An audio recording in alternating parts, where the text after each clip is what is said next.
I am Dana Malcolm. Rashid Esson is here with me tonight. We have your evening edition of Top Stories for Monday, January 29th, 2024. Coming up, the news that matters most. There's only one place in Providenciales where you can really feel your duty-free savings, and that's at Sam's Club on Leeward Highway.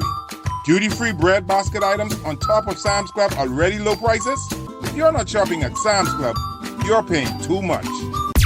More than 1.5 million visitors came to the Turks and Caicos in 2023, and air arrivals performed exceptionally, outstripping 2019's pre-pandemic numbers by 21% for a total of 662,000 arrivals. 2023 air arrivals surpassed 2022 by 6.56% and exceeded 2021 by an impressive 52.38%. The government is eyeing wealthy travelers to sustain the upswing. Josephine Connolly, Minister of Tourism, says the primary objective is to increase visitation from the affluent luxury lifestyle multi-generational market to increase spend throughout all our islands. The Bellefield landing boat slips are now officially open for use following a ribbon-cutting ceremony on Friday, January 26th. Attendees were carried from Providenciales to North Caicos by ferry and allowed to cross on the brand-new slips that now serve as an entrance to the Twin Islands. The sleek designs were built by Coastal Marine Design Build and can allow at least 10 boats to berth. Magnetic Media is your news leader. Still to come is Rashid Esson. He has top stories from around the region. This is an important advisory from Digicel Turks and Caicos. All Digicel subscribers whose SIM cards were issued prior to July 2021, kindly visit your nearest Digicel store and have your SIM card swapped at no cost to you. There's also dedicated SIM swap teams that will be at different locations throughout the various islands on specific days. Please look out for the communication via SMS text message. This is a Telecoms Commission regulatory mandate and enhances network reliability and speed. Please swap your SIM cards as soon as possible to avoid mobile service interruption. It's now time for your regional top stories. I'm Rashid Esson. The Supreme Court of Kenya on Friday, January 26, 2024, blocked Kenya from deploying officers to Haiti for the multinational force previously slated to be deployed before April 2024. Reports reveal the judge informed that deploying officers to Haiti would be illegal and invalid, as the Kenyan National Security Council has no authority to send officers outside of Kenya. This now brings a dark cloud over the hopes of Haiti to recover from gang rule and have elections, reports say. Responding to this, the Prime Minister of Dominica, Roosevelt Skerrit, says this is a hard blow for Haiti and that a plan B is necessary. Also, a spokesperson for the Kenyan government reportedly said they plan on appealing the court's decision.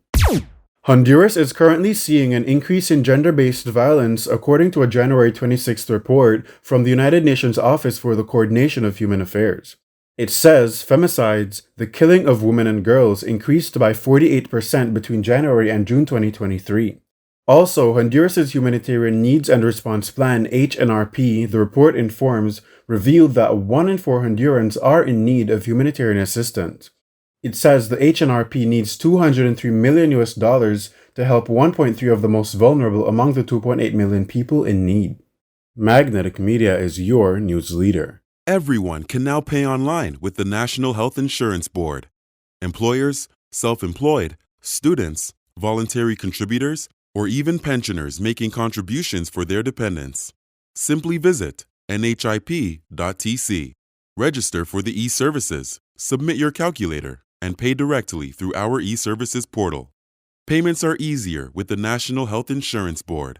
Building a healthy nation, one person at a time. Hypervigilance by law enforcement is embraced by most residents, according to court correspondent Wilkie Arthur, as part of their efforts to curb crime. But there are some who find the police checkpoints frustrating. A case in point is an incident involving a woman visiting Provo from South Caicos who was arrested at a Five Keys checkpoint after allegedly assaulting an officer. She was taken into custody after reportedly getting too rowdy and is now charged with using profane language and assault on an officer. Residents say police may want to consider moving the stop and search checkpoints around the island as they're becoming predictable. A suggested location is in communities where crime is more rampant. U.S. meteorologists are predicting that La Niña could come back by the end of this year, a swift transition from El Niño with almost no neutral period in between. As for what that could mean for the Northern Caribbean, including the Turks and Caicos, meteorologist Brian Shields explains. The northern zones of the Caribbean and up through Florida would be drier than average as we work our way into the winter. And then our southern zones, you get toward the ABC Islands, Trinidad and Tobago in a La Niña, it would actually be a little bit wetter. Concerning too, he says, is the possibility of less wind shear, which is typical of La Niña, a trait more conducive to hurricane formation. That is it for this edition of the news. Thank you for spending your news day with us. I am Dana Malcolm. On behalf of myself, Rashid Ehsan, and the entire news team, have a wonderful evening.